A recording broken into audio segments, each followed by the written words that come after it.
Welcome back here with the news on headlines today. Even as the nation debates the women's right to safety and security, a man accused of murdering a Dalit girl is all set to become an MLA today.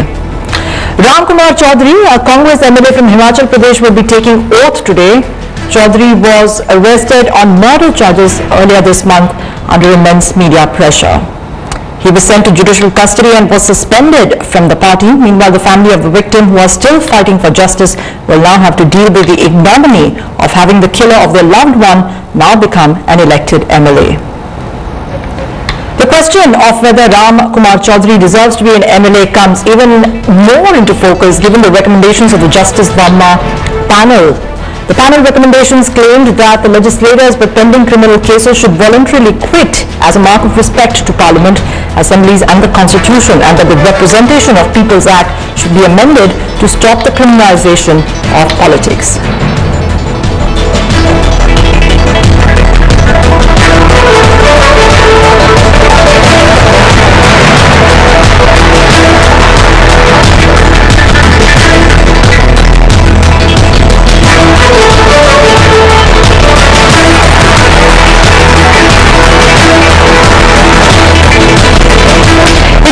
In the fight for justice for Delhi's Braveheart, as the bone ossification report of the juvenile accused will be tabled in court today. The Juvenile Justice Board will then give the verdict on the age of the boy, who has been termed as the most vicious and sadistic amongst all the 6 rapists. Meanwhile, a local court is also expected to give its verdict on a plea filed by Janata Party President Subramaniam Swamy, asking for the reduction of the age till which an accused is considered a juvenile to 16 from the current 18 years of age. Remember, only the age of the accused when he committed the offence will be considered. So even if the boy turns 18 during the course of the trial, he will still be convicted as a juvenile. If the accused is found to be a minor, he will get away with only a 3-year reformative punishment and will not be tried under the provisions of the Indian Penal Code.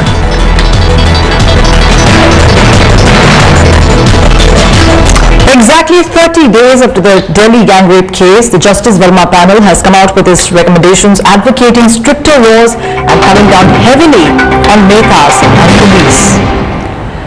The former Chief Justice confirmed the ugly truth and said that those who were supposed to protect India's women had failed to carry out their duty.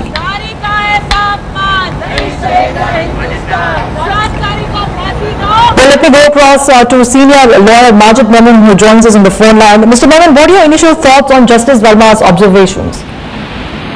There are a few quite reasonable and fair recommendations.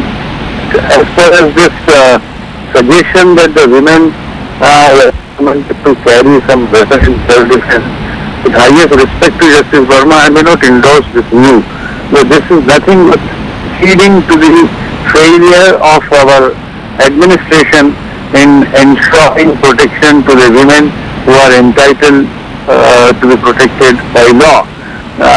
Well, I don't think women could be, asked to carry some weapon and then be ready to fight an urchin who may come and try to offend her.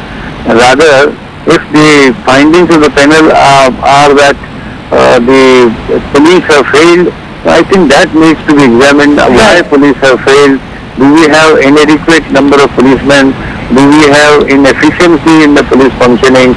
What steps are required to be taken to upgrade, the police protective measures, and also the confidence of women in our police in protecting them?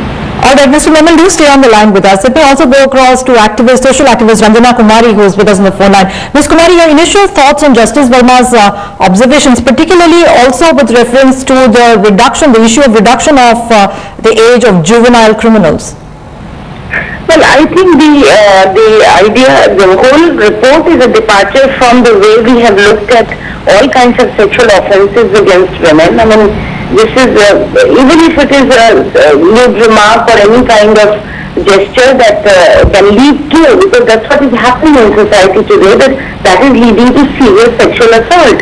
So that should also be taken into cognizance, should be taken of such kind of things also, and also the way women are seen as almost as if they are their bodies are controlled by men, and that is why he has recognized that there is a rape in marriage, and we must understand that. So the whole understanding of gender, sexuality, patriarchy, everything is being seen in the context, in the way that it should be, and it should be understood by our society. So we really congratulate Justice Verma for having come up with such a path-breaking report, and this is the sense of women's movement. This is the spirit of the way we have been saying things for years and years in the women's movement. So I think we are very happy about the report, about the age of juvenile. I think because of the Child Rights Convention, International Child Rights Convention, a lot of child rights groups have said that it should not be reduced. They have, but of course in this particular case, because the whole nation is angry about this juvenile who has done such a time, he should not be in no way pardoned. This is what the nation is saying.